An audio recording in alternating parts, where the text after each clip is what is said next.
Magwaldas nga ba tayo ng pera for today's video? At heto na nga. Na bago nga ikwento nga sa iyan, eto nga maaga nga kaming gumising at nag-crave nga yung aking anak na gusto nga daw niya ng lomi. Aba, syempre tayo nga ang mamimili tapos syempre ang daddy rin naman ang magluluto. Pagkatapos nga namin kumain, hayan nga at inasikaso ko na nga si Caleb para maligo tapos ito sisibat na nga lang din kami dahil nga pupunta kami sa Ongpin. Bay, syempre bago nga tayo umalis dapat magpagas muna nga tayo. At sa mga oras na yan na nga ay panayang titi ko sa daddy, bakit gwapong-gwapo ko sa'yo dito sa mga oras na to? Nakshuta, tara nga. Lang ang traffic ng mga oras na ito at napakadali nga lang din ang aming biyahe kaya sandali nga ay nandun na kami sa aming location na pupuntahan. Napakatagal na nga naming plano na bumili ng jewelries kaso nga ay feeling nga namin ay hindi pa nga yun yung tamang oras. Yung pinaka-plan A nga talaga namin ay bibili nga kami ng aming wedding ring. Pero sabi ko na lang yun, pero yun nga ang totoo ay gusto ko nga ibili talaga ng accessories ng daddy. Sa tagal na nga niyang nagtatrabaho ayaw nga niyang bumili ng para sa kanya kasi nga daw ay hindi nga daw niya treat. Ay nako, sa lahat naman ng binibili, ito naman talaga yung umaayaw, nagtete. Hindi, at napag-usapan na nga lang din yung wedding ring. Abay, pag-usapan na rin natin yung 299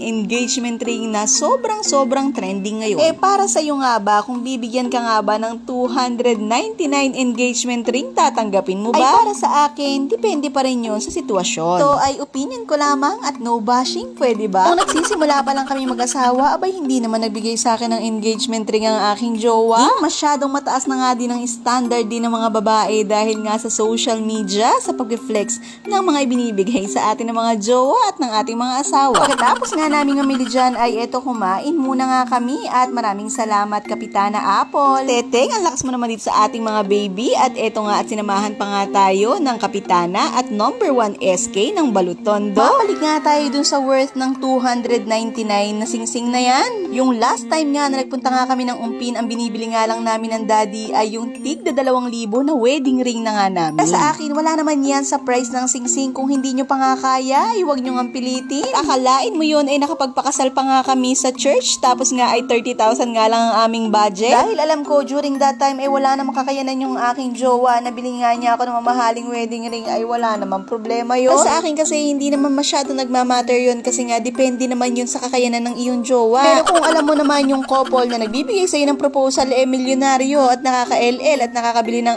iPhone, ay ate girl, doon ka na talaga magtaka at huwag mo na nga siyang pansinin, naktete. Mabalik na nga tayo dito sa aming mga pinamili at eto nga at tuwan-tuwa nga yung aming bunso. Pinili nga din namin siya ng necklace at tuwan-tuwa nga itong bata-batuta na ito. Kinukwento pa nga lang sa kanya na bibilhan nga namin siya ng necklace ay tuwan-tuwa. Kala mo namang naiintindihan niya kung ano nga yung ibibigay nga namin. Kung meron nga ang bunso, syempre naman meron nga yung aming panganay. Kaya heto, sabi ko nga ay susukat ko na nga sa kanya. Katas nga ito ng bonus ng daddy at nakuha nga niya nung December. Kaya sabi ko nga sa kanya ay deserve mo nga ito at tara na nga at bumili na nga tayo. Para sa akin ay investment nga ang pagbili ng gold kaya naman hindi naman pagwawaldas ng pera yung ginawa namin. Nakakatuwa nga kasi nga kapag ka gold ay tumataas pa nga yung value kaya naman hindi naman masasayang ang pera mo. Nakakatuwa nga lang ding i-share nga namin sa inyo na kung dati yung peke nga lang na singsing yung kaya naming bilhin, abay kung kaya namin sigurado kaya mo rin. Sisimula pa nga lang kami mag-asawa, abay naniniwala nga lang ako sa kakayanan ni Mister na